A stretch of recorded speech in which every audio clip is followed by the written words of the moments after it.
Good morning, Sangha. We're going to start with the 3 refuges. They should be up in the chat box. Is that correct, Kent? Yes.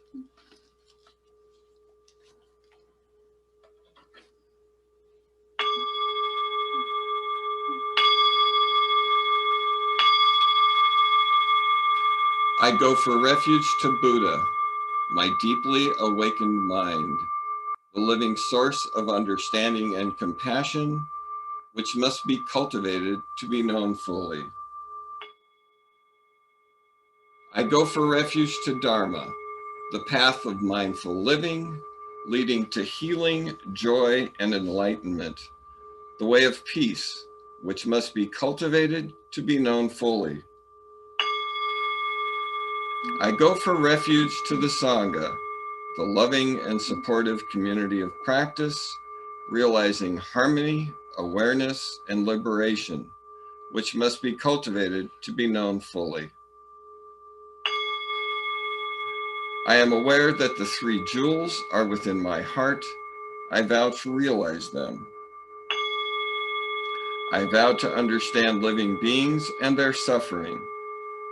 I vow to cultivate loving kindness and compassion, and to practice joy and equanimity. I vow to live simply and sanely, content with few possessions, and to keep my body healthy. I vow to let go of all worry and anxiety in order to be light and free. I am aware that I owe so much to my parents, teachers, friends, and all beings. I vow to be worthy of their trust, to practice wholeheartedly so that understanding and compassion will flower, and I can help living beings be free from their suffering. May the Buddha, the Dharma, and the Sangha support my efforts. May the Buddha, the Dharma, and the Sangha support my efforts. May the Buddha, the Dharma, and the Sangha support my efforts.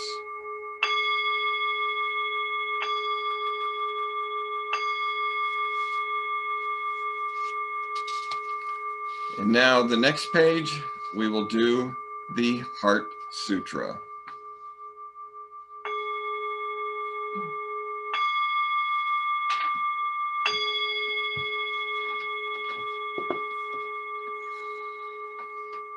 The Mahaprajna Paramita Hridaya Sutra.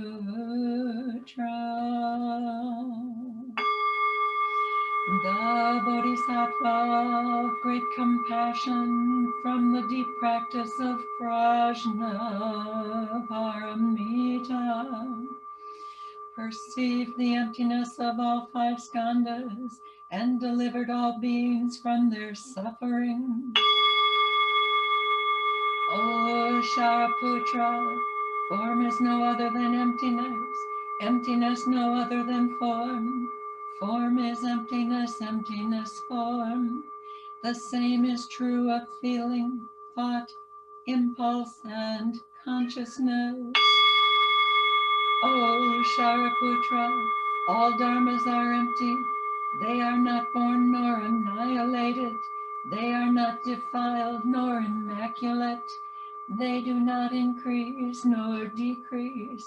So in emptiness, no form, no feeling, no thought, no impulse, no consciousness. No eye, ear, nose, tongue, body, mind. No form, sound, smell, taste, touch, or objects of mind. No realm of sight, no realm of consciousness. No ignorance, nor extinction of ignorance. No old age and death, nor extinction of them. No suffering, no cause of suffering, no cease from suffering, no path to lead out of suffering, no knowledge, no attainment, no realization, for there is nothing to attain. The Bodhisattva holds on to nothing but prajna paramita. Therefore, the mind is clear of any delusive hindrance. Without hindrance, there is no fear. Away from all perverted views, one reaches final nirvana. All Buddhas of past, present, future, through faith in prajna paramita, attain to the highest perfect enlightenment. Know then the prajna paramita is the great Dharani, the radiant peerless mantram, the utmost supreme mantram, which is capable of allaying all pain. This is true beyond all doubt. Proclaim now the highest wisdom, the prajna paramita. Gate, gate, para, gate, para samgate, bodhisvaha. Gate, gate, para, gate, para samgate, bodhisvaha. Gate, gate, para, gate, para samgate, bodhisvaha.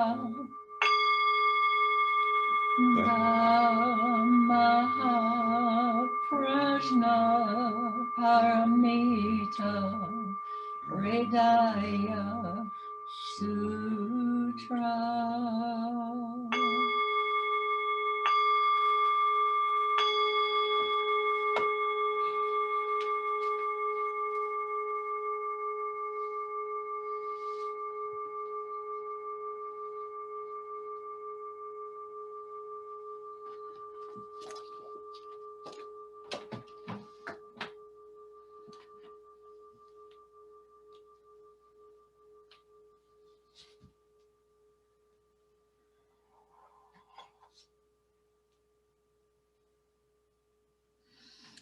Good morning, Sangha. Today is a special day. We have a Precept graduation ceremony. This journey for our three preceptors, which you see their names, Preceptor Joe, Preceptor Z, and Preceptor Jeremy, started early in September of last year. They studied the Dhammapada. They did 2,000 prostrations. They meditated for 30 minutes every day, and they kept a journal of their lives on the cushion and also off. The Dhammapada is an amazing book. It's translated into the path of the Dharma. It's said that if every other Buddhist scripture was lost and we had the Dhammapada, we could still awake.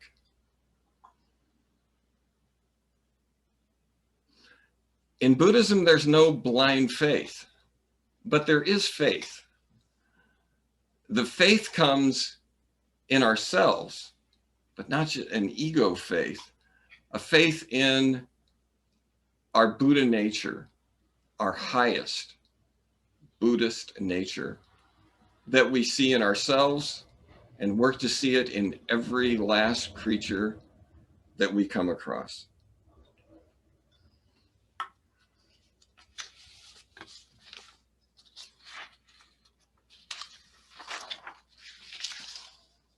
The Buddha challenges us in his teachings to see if this works for yourself, not just to accept it on blind faith, but to see if it works in your life.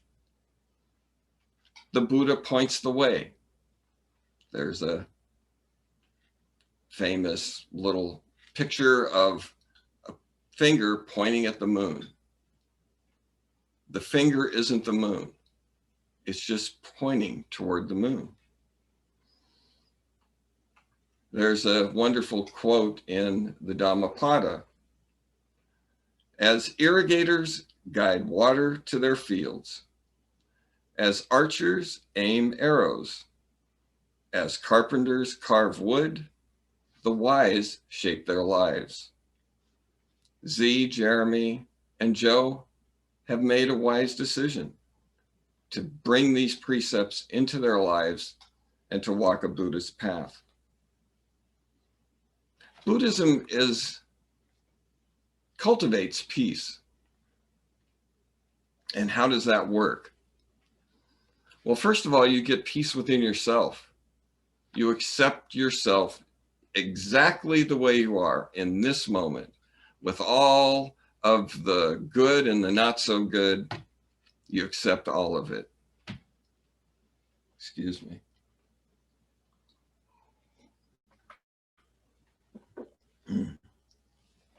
From that acceptance of self, we then can start to cultivate and embrace our Buddha nature. But we cannot hate ourselves into that. It has to be acceptance. It has to come from a moment of love for all that you are. And then we can transform ourselves from our ignorant little selves to our awakened Buddha nature. And when we have that peace within ourselves, it automatically brings peace to everything we touch. When we have it within, it manifests without. My first teacher said that Buddhism is about being happy. Well, if you don't know a lot about Buddhism, that sounds kind of weird. What do you mean being happy? So I get a new Cadillac and I'm happy? No. We're talking about a happiness for the precepts from seeing what needs to be seen and doing something about it. It's awakening from our slumber and starting on the path to relieve suffering. And that's a joyous thing. And that's why we call these the gifts of the precepts. The preceptors will accept these gifts. They're a gift that is more precious than anything you can think of, because it's a gift to get you to your Buddha nature.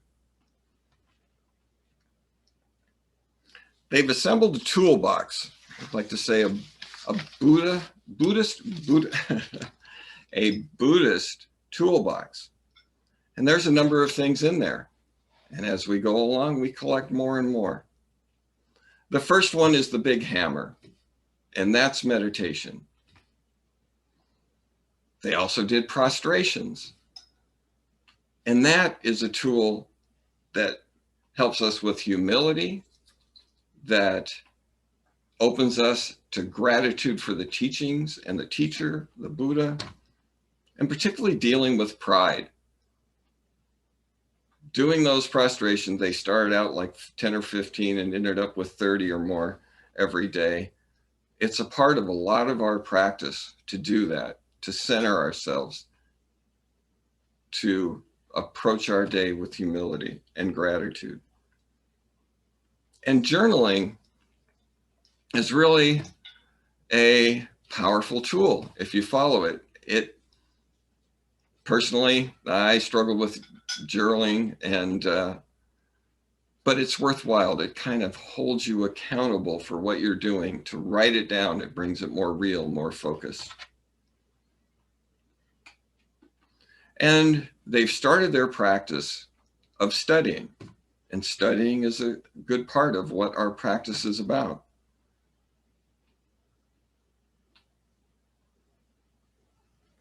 And memorization. Memorization can be a powerful tool.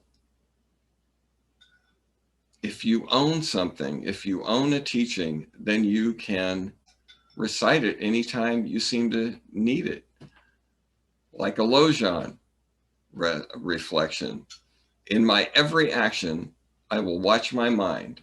And the moment destructive emotions arise, I will confront them strongly and avert them, since they will hurt both me and others. I can say that pretty much every day. There's some time where looking at the news or something, my emotions come up and it's like, okay, let's get calm again. Let's get back to As a dear friend says in all of his Facebook posts, I think you're here somewhere. Anyway, breathe.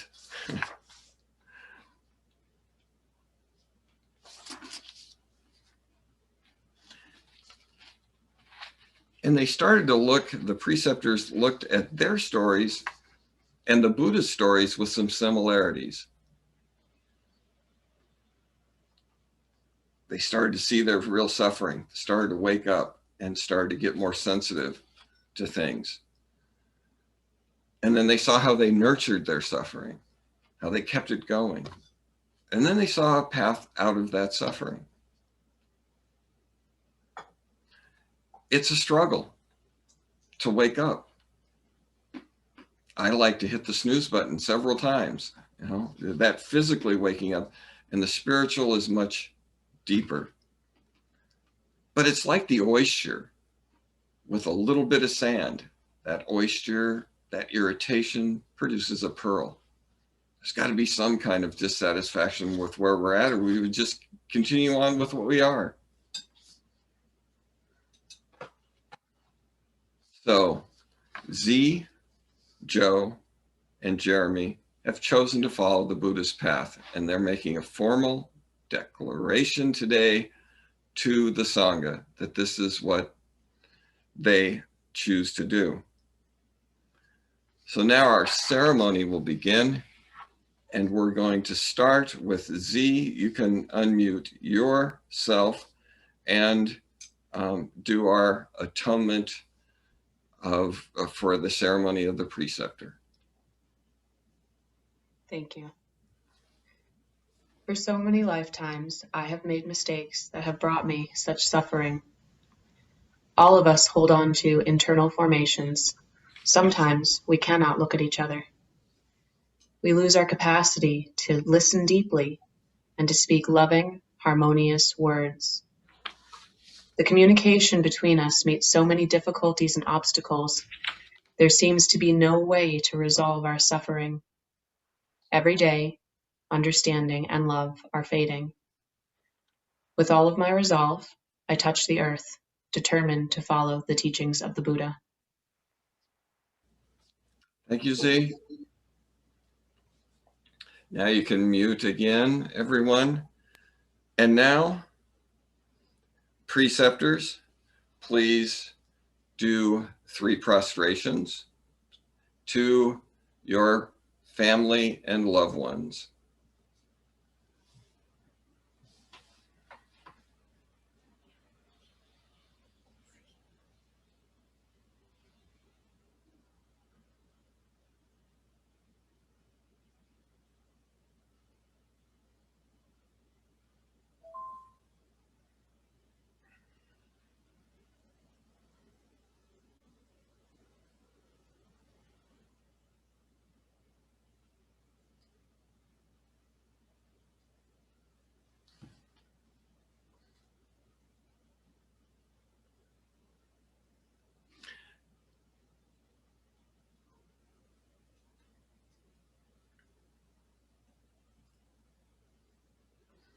And now please do 3 prostrations to the Sangha.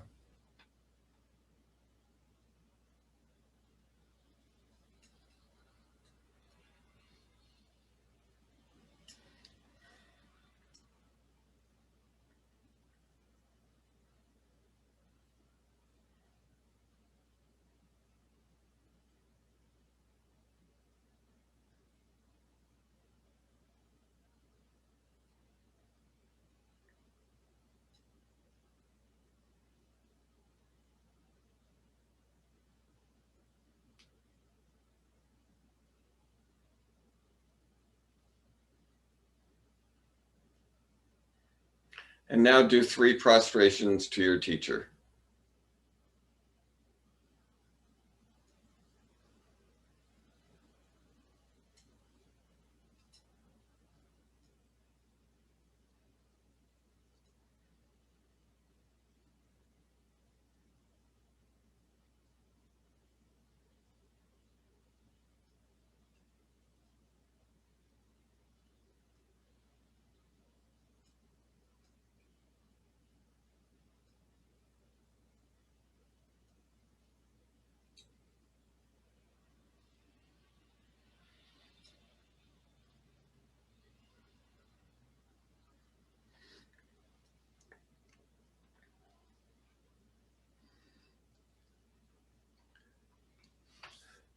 Now we're going to do the actual precepts, and I will read the long version that was written by Thich Nhat Hanh. And these, if you haven't read them or are familiar with them, they're the ideal that we strive for, but I don't think any of us fully follow this 100% all of the time. So it's something to remember, and that Gatha of Atonement and our Gatha at the end of our service is something that brings us back in the moment that we can once again try to achieve. So Jeremy, Z, and Joe, if you would unmute yourself, and if you choose to, after I read the precepts, I will ask you if you accept this gift, and then you say I do. Aware of the suffering caused by the destruction of life, I am committed to cultivating compassion and learning ways to protect the lives of people, animals, plants, and minerals. I am determined not to kill, not to let others kill, and not to support any act of killing in the world, in my thinking, and in my way of life. Do you accept these precepts, this precept? Yes, I do. Yeah, Yes, I do. Yes, I do. Please say. 2, aware of the suffering caused by exploitation, social injustice, stealing, and oppression, I am committed to cultivating loving kindness and learning ways to work for the well-being of people, animals, plants, and minerals. I will practice generosity by sharing my time, energy, and material resources with those who are in real need. I am determined not to steal and not to possess anything that should belong to others. I will respect the property of others, but I will prevent others from profiting from human suffering or the suffering of other species on earth. Do you accept the gift of this precept? Yes, I do. Yes, I do. Aware of the suffering caused by sexual misconduct, I am committed to cultivating responsibility and learning to protect the safety and integrity of individuals, couples, families, and society. I am determined not to engage in sexual relations without love and a long-term commitment. To preserve the happiness of myself and others, I am determined to respect my commitments and the commitments of others. I will do everything in my power to protect children from sexual abuse and to prevent couples and families from being broken by sexual misconduct. Do you accept the gift of this precept? Yes, I do.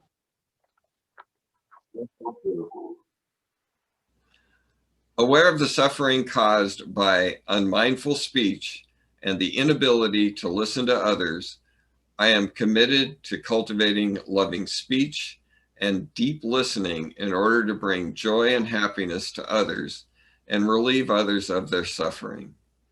Knowing that words can create happiness or suffering, I am determined to speak truthfully with words that inspire self-confidence, joy, and hope.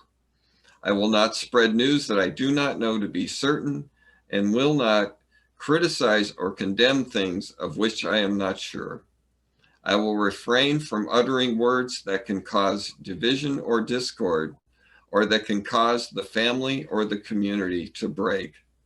I am determined to make all efforts to reconcile and resolve all conflicts, however small. Do you accept the gift of this precept? Yes, I do. Aware of the suffering caused by unmindful consumption, I am committed to cultivating good health, both physical and mental, for myself, my family, and my society by practicing mindful eating, drinking, and consuming. I will ingest only items that preserve peace, well-being, and joy in my body, in my consciousness, and in the collective body and consciousness of my family and society. I am determined not to use alcohol or any other intoxicant, or to ingest foods or other items that contain toxins, such as certain TV programs, magazines, books, films, and conversations. I am aware that to damage my body or my consciousness with these poisons is to betray my ancestors, my parents, my society, and future generations. I will work to transform violence, fear, and anger and confusion in myself and in society by practicing a diet for myself and for society. I understand that a proper diet is crucial for self-transformation and for the transformation of society. Do you accept the gift of this precept? Yes, I do.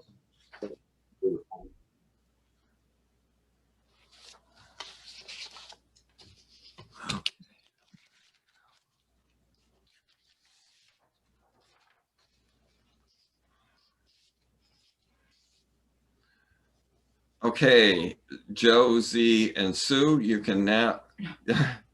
Joe, I already said the last part of your name. Please open up your envelopes. Z, Jeremy, Joe.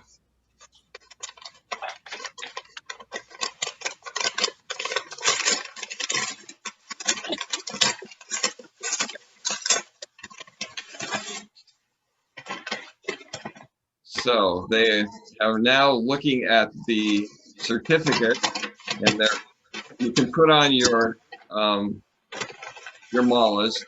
They're receiving the same mala, and they're seeing for the first time what their Dharma name is. So, Z, you are Yong Su, cultivation of freedom from all ties. Yong Su. Joe, you're Chung Su, cultivation of realization of truth. And Jeremy, you're Igyak Su, cultivation of patience, steadfastness, and endurance.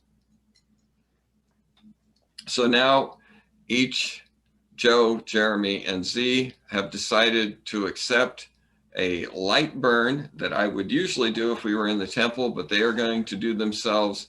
And this is symbolic of how important and serious the undertaking of these precepts are.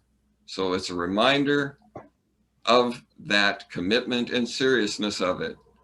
So please, if you guys are ready, we can't see it, so go ahead and do it and let me know when you're, oh, there you go. Yeah, like Z is doing. Great. Okay, go for it, Z.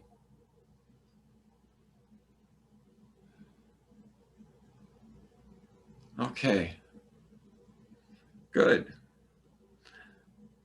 There's three meanings of your Dharma name. There's the outward meaning, which is an obvious connection between you and your name. There's an inner meaning, which is how you embody or struggle with the meaning of your name. And then there's the hidden meaning, the meaning you discover through cultivation of the three refuges. And cultivation is such a significant word for us. We say it in our three refuges. It must be cultivated to be known fully. So we cultivate this name, and as you go through your life, it may evolve, it may change. It's something that our monk Shuji pointed out to me, which she I forget what her name is, but she said it's a constant challenge to live up to her name. So welcome, welcome, you Buddhists.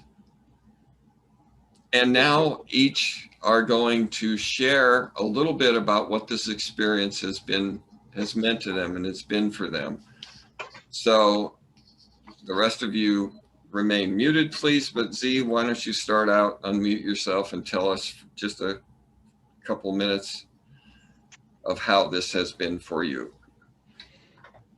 Thank you, Yong Su. And first, I'd like to thank you, Yong Su, as well as my fellow preceptors, Joe and Jeremy, and the entirety of the Sangha for being on this journey with me. This has been a challenging journey, to say the least, but it has been a life-changing one, and one that I am glad I was able to commit to and put the time and effort into, and something I truly look forward to having in the rest of my life.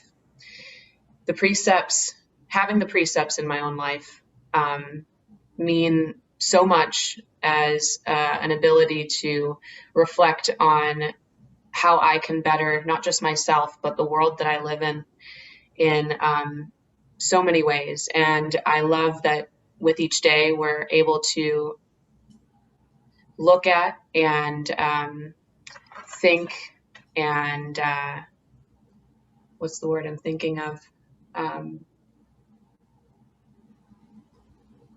Absorb all these different teachings and gifts. So I'm very grateful, and I look forward to continuing this path throughout my life. Thank you. Thanks, Z. If you would go ahead and mute, and then Joe, share a little bit of what it's meant for you by unmuting. Well, thank you, Yong Su. Nice to be with you, Jeremy and Z, on this venture. I like the word cultivation. I didn't know what to expect when I started this path. I read some Buddhist books. I enjoyed the message. I started to understand the path, and now I fully understand that path. This has helped me in my everyday life. I'm a better listener. I'm more positive. I've learned how to clear my mind. That's not always easy, and especially in certain circumstances, but what that's enabling me to do is be a more positive person to those around me. I look forward to moving on with the venture as well. I don't want to stop here. I look forward to the Bodhisattva and continue with the Sangha. And I thank you. Thanks, Joe. And Jeremy, please unmute and share. Good morning, everybody. And thank you, Yong Su and Z and Joe for the last number of months. It's Joe and Z have said a lot already. I've been reflecting a lot how I'm so thankful to have undertaken, this process the last couple of months during 2020, which is by many regarded as a horrible year. And while there's been a lot of disruption, this process has really made this whole year one of the most positive years of my life. And I'm thankful for just how the growth internally and sharing that with this smaller group that's part of this larger Sangha has just really helped bring things into perspective and realize that we can all take steps in ourselves that are going to better the world. So I, like the others, glad to have taken this journey, and it's just the beginning. And I look forward to continuing this journey and really encourage people, if you're curious, if you have the time and the capacity to commit to 3 months of this, you will not be disappointed. It will be a wonderful experience. So I'd like to thank everybody. And thank you, Sangha, for your support, even though you may not have known you were doing it. We felt it and we appreciate it. So thank you all. Thanks, Jeremy. Okay, we're going to end in the usual fashion with our gathas.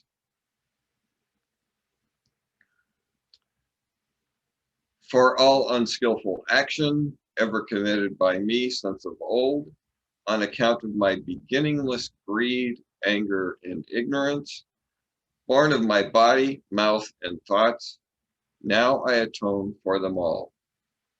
Vast is the robe of compassion, a formless field of benefaction. I wear the Buddha's teachings for the benefit of all sentient beings.